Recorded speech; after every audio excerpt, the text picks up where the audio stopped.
السلام علیکم پیارے دوستو، زلفی نالج لینڈ ورلڈ میں خوش آمدید۔ سلطان صلاح الدین ایوبی رحمۃ اللہ علیہ۔ یوسف صلاح الدین کی بحفاظت واپسی اور خلت خاص سے نوازے جانے کے بعد شاریہ کی خوشی کا کوئی ٹھکانہ نہیں رہا تھا۔ وہ نجم الدین ایوب کے سامنے بار بار اپنا ایک ہی جملہ دہراتی تھی، بابا میں نے آپ سے کہا تھا نا کہ یوسف مجھ سے ملے بغیر نہیں جا سکتا۔ جب یوسف نے شاریہ کی بات سنی تو وہ باپ کے سامنے خاموش رہا، لیکن تنہائی میں اس نے اپنی ماں زبیدہ سے پوچھا، محترم شاریہ کیا کہتی ہے؟ زبیدہ نے بڑی محبت سے اپنے بیٹے کو اس واقعے کی تفصیل بتاتے ہوئے کہا، میرے بچے، جب تمہاری موت کی خبر شام کی گلی کوچے میں عام ہو گئی تھی تو بس عزیزوں اور شناساؤں میں یہی ایک لڑکی تھی جسے تمہاری موت کا یقین نہیں آیا تھا۔ سرکاری کارندوں کی اطلاعات سن کر کچھ دیر کے لیے میں بھی مایوس ہو گئی تھی، مگر شاریہ کے یقین میں ذرا برابر بھی کمی نہیں آئی تھی۔ وہ مجھ سے اور تمہارے باپ سے یہی کہتی تھی کہ یوسف اس سے ملے بغیر نہیں جا سکتا۔ والدہ کی بات سن کر یوسف گہری سوچ میں ڈوب گیا۔ روز و شب کے معمولات جاری تھے، ان میں کوئی نمایاں فرق نہیں آیا تھا، مگر شاریہ کے رویے میں ایک بڑی تبدیلی آ گئی تھی۔ وہ پہلے کبھی کبھی نجم الدین ایوب کے گھر آتی تھی، لیکن زلزلے کے واقعے کے بعد شاریہ نے بلا ناغہ آنا شروع کر دیا تھا۔ وہ کچھ دیر تک اہل خانہ کے ساتھ رہتی، پھر یوسف صلاح الدین کے کمرے میں جاتی، چند لمحوں تک کھوئی کھوئی نظروں سے یوسف کے چہرے کو دیکھتی رہتی اور یہ دعا دے کر چلی جاتی، یوسف، اللہ میری سانسیں بھی تم کو بخش دے۔ اگرچہ شاریہ اپنے جذبات کا اظہار کرنے میں بڑی احتیاط برتتی تھی، لیکن ایک دن اتفاق سے نجم الدین ایوب نے شاریہ کی بات سن لی۔ پھر جب وہ چلی گئی تو نجم الدین ایوب نے اپنی بیوی اور بیٹے کو تنہائی میں طلب کر کے کہا، یہ کنیز یہاں روزانہ کیوں آتی ہے؟ نجم الدین ایوب نے اپنی بیوی کو مخاطب کرتے ہوئے کہا، اس کے لہجے میں ہلکی سی سختی تھی، وہ بے ماں باپ کی بچی ہے۔ شاریہ کے لیے زبیدہ کے لہجے سے گہری ہمدردی اور کسی حد تک محبت بھی چھلک رہی تھی۔ وہ اپنے احساس جرم کی شدت کم کرنے کے لیے ہمارے گھر آتی ہے، اور پھر اس نے کبھی کبھی آنے کے لیے آپ سے اجازت بھی طلب کی تھی۔ زبیدہ نے شاریہ کی صفائی پیش کرتے ہوئے کہا، میں نے اسے کبھی کبھی آنے کی اجازت دی تھی۔ نجم الدین ایوب کا لہجہ مزید سخت ہو گیا تھا، اور اب میں اس اجازت نامے کو منسوخ کرتا ہوں۔ شاریہ سے کھلے لفظوں میں کہہ دیا جائے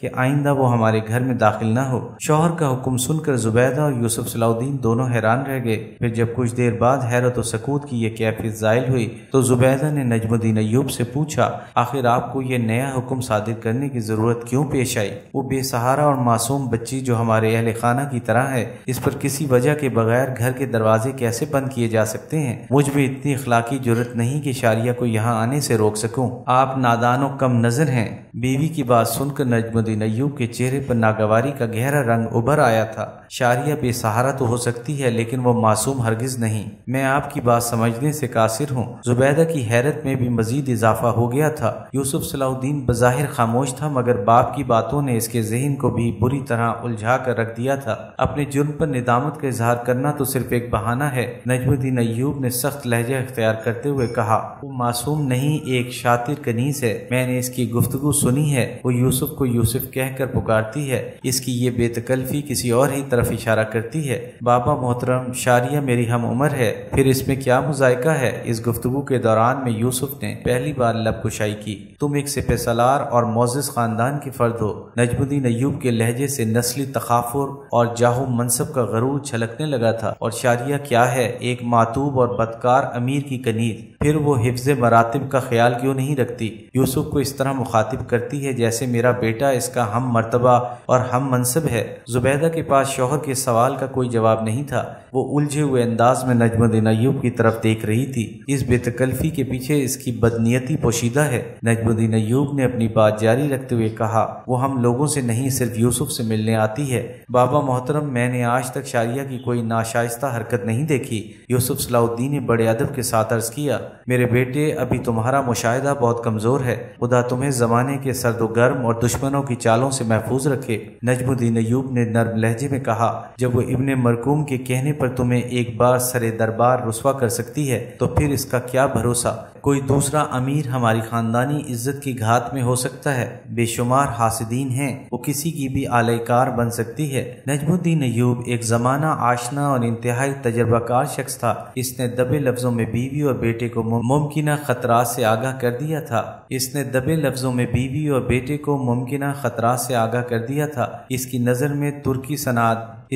میں ترکی نژاد کنیز شاریہ کا بے پناہ حسن ہی سب سے بڑا خطرہ تھا۔ روزانہ کی یہ ملاقاتیں کوئی ایسا خوفناک زاویہ بھی اختیار کر سکتی تھیں کہ یوسف صلاح الدین کے قدم لڑکھڑا جاتے اور پھر سارا خاندانی وقار خاک میں مل کر رہ جاتا۔ زبیدہ نے شوہر کی باتوں کا مفہوم سمجھ لیا تھا، مگر وہ ایک نرم دل اور محبت کرنے والی خاتون تھی۔ اس نے کئی بار شاریہ کو نجم الدین ایوب کا حکم سنانا چاہا، مگر ہر مرتبہ بات اس کے ہونٹوں میں دب کر رہ گئی۔ آخر ایک دن نجم الدین ایوب اور شاریہ کا آمنا سامنا ہو گیا اور شامی فوج کے سالار نے اسے سخت لہجے میں مخاطب کرتے ہوئے کہا، لڑکی، آئندہ تم یہاں مت آیا کرو۔ شاریہ نجم الدین کے اس طرز تخاطب اور حکم پر حیرت زدہ رہ گئی۔ پھر اس نے بڑی معصومیت سے پوچھا، کیوں بابا؟ میں سلطنت شام کا ایک معزز امیر ہوں، تمہارا بابا نہیں۔ نجم الدین ایوب کی آواز بہت زیادہ بلند تھی اور لہجہ انتہائی سخت۔ تمہارے یہاں آنے سے میرے گھر اور خاندان کی بدنامی ہوتی ہے۔ نجم الدین ایوب کی بات سن کر شاریہ کے دلکش چہرے پر اذیت و کرب کے گہرے سائے پھیل گئے۔ پھر اس نے بڑی مشکل سے اپنے جذبات پر قابو پایا اور باوقار لہجے میں بولی، امیر محترم،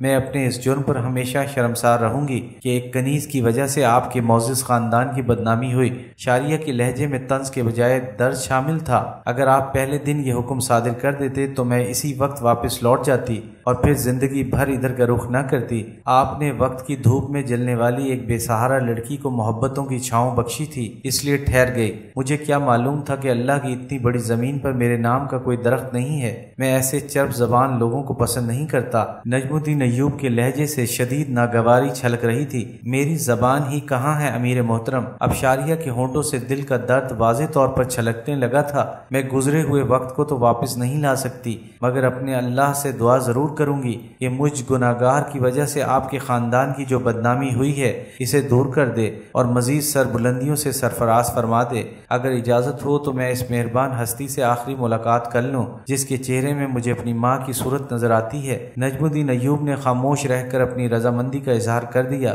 شاریہ تیزی سے آگے بڑھی اور زبیدہ کے کمرے میں چلی گئی۔ زبیدہ اداس بیٹھی تھی۔ اس نے نجم الدین ایوب اور شاریہ کے درمیان ہونے والی گفتگو سن لی تھی۔ بیٹی، میں بہت مجبور ہوں، یہ کہتے کہتے زبیدہ کی آنکھوں میں آنسو آ گئے تھے۔ آپ بھی ایک معزز سردار کی بیوی ہیں، مگر میں نے کبھی آپ کے چہرے پر امیرانہ غرور کی چھلک نہیں دیکھی۔ یہ کہتے کہتے شاریہ بھی رونے لگی۔ یہی وجہ تھی کہ میں آپ کے خد و خال میں اپنی ماں کو تلاش کرتی رہتی تھی، ورنہ حقیقت یہ ہے کہ سرداروں اور لونڈی غلاموں کی ماؤں میں بہت فرق ہوتا ہے۔ میں صرف یہ عرض کرنے آئی ہوں کہ آپ امیر محترم کو یقین دلا دیں، میری وجہ سے اس خاندان کی عظمت پر کبھی کوئی حرف نہیں آئے گا۔ یہ کہہ کر شاریہ تیزی کے ساتھ چلی گئی۔ عشاء کی نماز کے بعد قاضی ابن ارسون اپنے کتب خانے میں بیٹھے تھے اور فقہ کی کسی کتاب کے مطالعے میں مصروف تھے۔ اسی وقت ایک خدمتگار شاگرد نے آ کر اطلاع دی کہ کوئی خاتون آپ سے ملنا چاہتی ہے۔ قاضی ابن ارسون نے حیرت سے اپنے شاگرد کی طرف دیکھتے ہوئے کہا، اتنی رات گئے، ان سے کہو کہ وہ کل نماز عصر کے بعد آ جائیں۔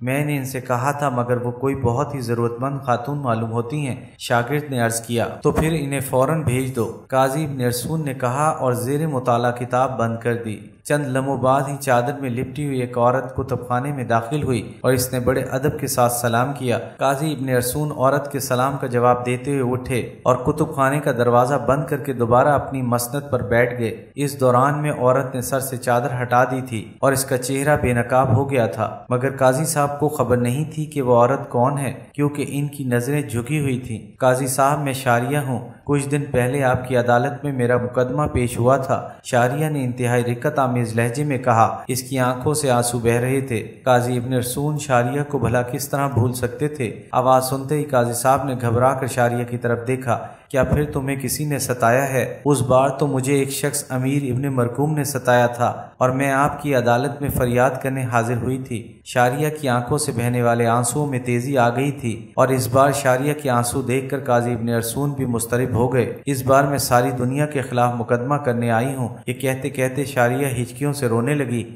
شاریہ کی یہ حالت دیکھ کر قاضی ابن ارسون حیران و پریشان تھے۔ تم مجھے پورا واقعہ تو بتاؤ، تمہارے ساتھ انصاف ہوگا۔ قاضی ابن ارسون انتہائی انتہائی ہمدردانہ لہجے میں شاریہ کو تسلیاں دینے لگے۔ یہ دنیا مجھے بہت ستاتی ہے قاضی صاحب۔ شاریہ بچوں کی طرح رو رہی تھی۔ ایک دن مار ہی ڈالے گی۔ اس سے پہلے کہ میں ذلت و بے کسی کی موت مر جاؤں، مجھے اپنے کتب خانے میں پناہ دے دیجیے۔ یہ کتابیں تو مجھ سے نہیں کہیں گی کہ میرے چھونے سے ان کی بدنامی ہو رہی ہے۔ شاریہ کی روداد غم سن کر قاضی ابن ارسون کی آنکھوں میں بھی آنسو آ گئے۔ پھر انہوں نے شاریہ کو اپنے حلقے شاگردی میں داخل کر لیا۔ ایپیسوڈ 14 اختتام پذیر ہوئی۔